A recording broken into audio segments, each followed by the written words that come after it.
Cet exemple atypique montre que des êtres ont été implicitement avilis, dégradés, déclassés, rejetés de l'ordre de l'Homo sapiens sapiens et regagné le rang d'une série de simiens et de suidés. Des Adaméens excommuniés du statut d'intérimaire sur Terre perdent leur caractère hominidé pour se retrouver rangés parmi les espèces animales.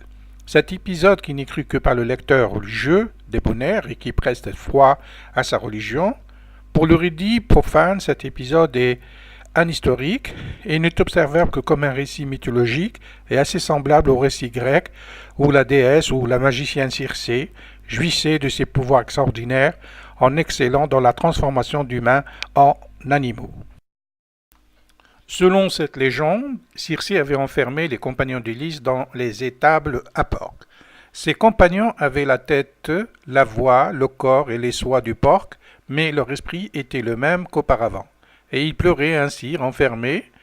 Les courroux célestes, où émanent des récits légendaires, consignent dans leurs récits des récits de régression sporadiques d'êtres évolués qui ont perdu leur caractère morphologique. Les chroniqueurs arabes attribuèrent au récit coranique un événement historique survenu dans la péninsule sinaïtique du temps de l'errance du peuple juif dans le Sinaï. Qu'on pense à Ila, une des tribus s'était établie au bord des lignes côtières de Madian, une bourgade à la fois oasienne et maritime. Les habitants la nommèrent plus tard Elat. Cette communauté avait trouvé en ces lieux un havre de paix, un commerce qui lui permettait de troquer avec les transhumants. Cette tribu a bénéficié d'un site acclimaté, une mer abonde de poissons et un littoral grouillant de vie par ses récifs coralliens. Dans son premier campement, cette tribu avait su vivre en harmonie avec son environnement écologique. Elle subsistait des avantages que pouvait lui offrir le milieu halieutique, de la récolte des fruits dattiers et de la pêche. Parfois, les pêcheurs n'avaient nul besoin de faire des sorties en mer. Les bandes de poissons arrivaient jusqu'à leurs plages et rivages.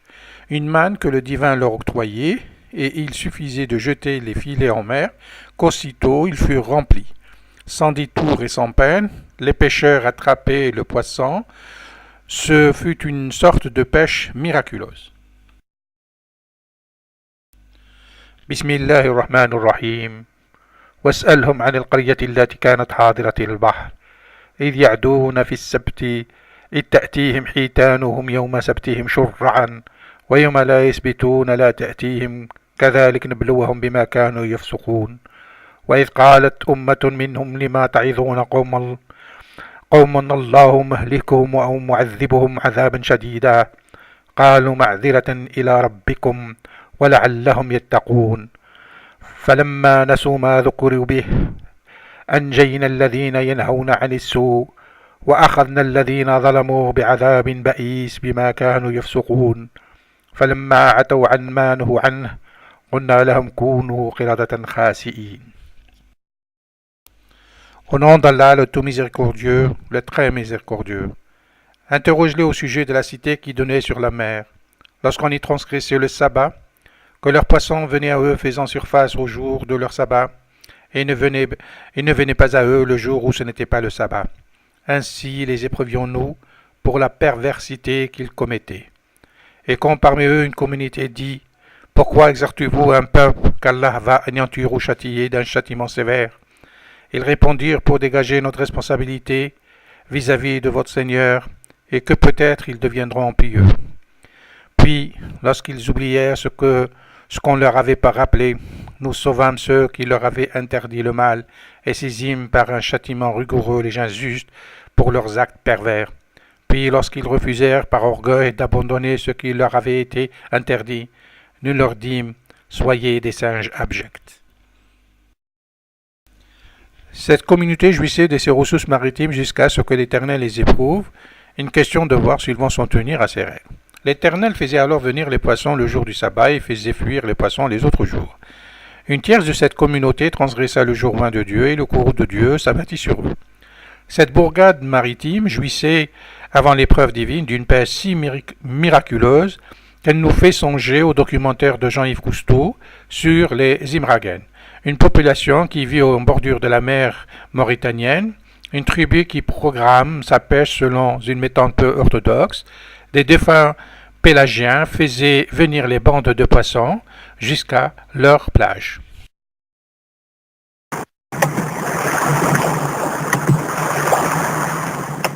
En Mauritanie, au nord-ouest de l'Afrique, voici le bruit par lequel, depuis des siècles, l'homme appelle les dauphins à l'aide. De tout temps, les pêcheurs de la tribu des Imraguen sur les dauphins pour pousser les mulets migrateurs dans leurs filets. Mais cette saison, les poissons sont loin de la côte et les dauphins n'ont pas encore répondu à l'appel. Sous la conduite d'un marabout, les pêcheurs prient pour que les dauphins arrivent.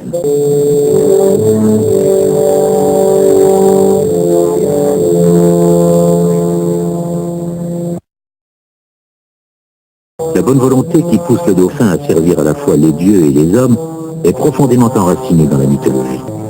Voici le dernier mulet séché provenant d'une pêche précédente, et ici, les familles dépendent uniquement de la mer pour subsister. Les pêcheurs paient encore un tribut aux guerriers du désert, un poisson sur 10 pris dans cette mer capricieuse. Viste sur le rivage des pêcheurs. Aux environs de l'an ancien racontent comment les dauphins capturent des poissons en collaboration avec les pêcheurs.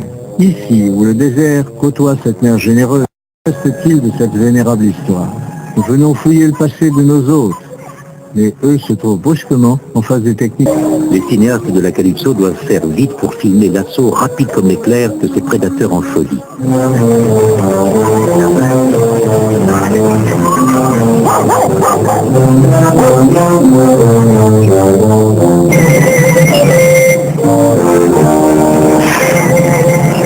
C'est une migration en masse vers la rive où l'eau fourmille de mulets.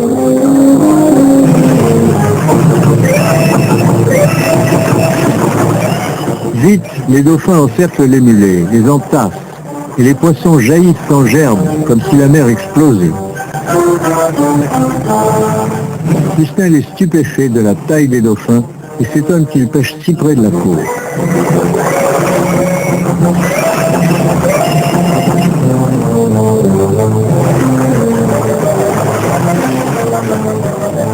Les mulets emprisonnés sont conduits vers les pêcheurs qui pénètrent maintenant joyeusement dans l'eau avec leurs filets.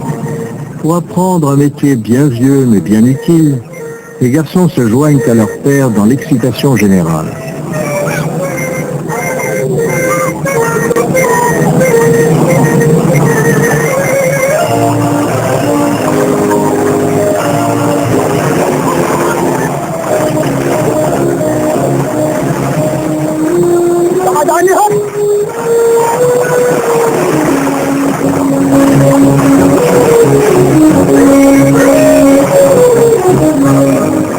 Les dauphins ne peuvent rien voir dans des eaux aussi troubles.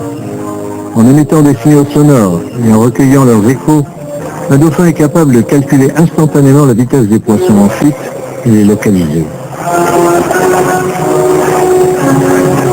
Tout en chassant pour leur propre compte, les dauphins refoulent de grands bancs de mulets vers les pêcheurs. Les hommes tendent chacun leur filet qui forment ainsi un barrage collectif où leurs proies affolées viennent se prendre.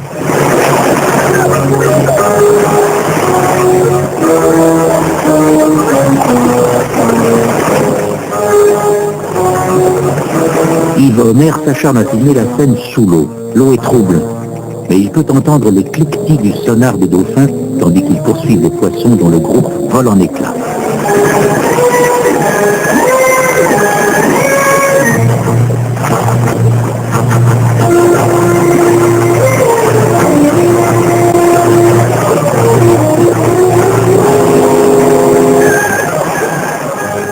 Ce qui est pour l'homme une manne dont dépend sa vie, est pour le dauphin une orgie gloutonne.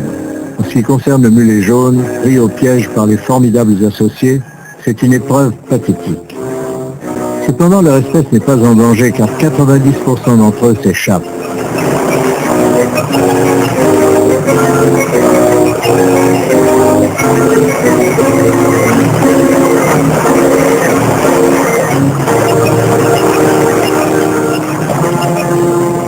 Dans cette manifestation spectaculaire de coopération entre espèces, est-ce que c'est uniquement pour aider les hommes en chassant ces poissons dans leur filet que le dauphin a parcouru toute cette distance depuis la pleine mer? Ou bien au contraire, est-ce que le dauphin utilise l'homme et le filet afin de s'offrir à lui-même un énorme festin? L'amitié désintéressée de Plutarque entre l'homme et le dauphin, comme les mariages heureux, ne doivent pas être trop approfondie. Une bonne association n'est durable que si chacun a sa part.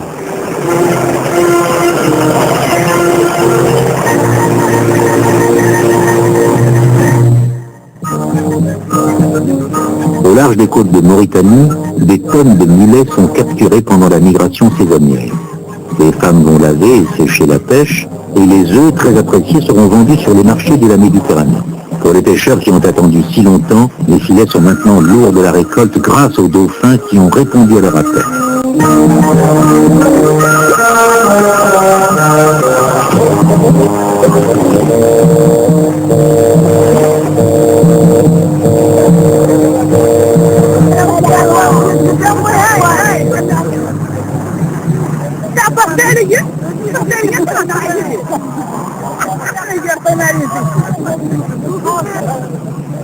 L'équipe de la Calypso a filmé une légende et a ressenti une vive sympathie pour ceux qui l'ont vécu.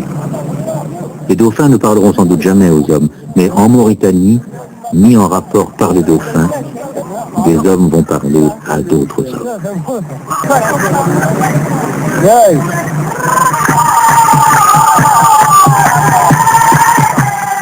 Cette nuit-là, les Imraguènes fêtent l'abondance qu'ils doivent aux dauphins.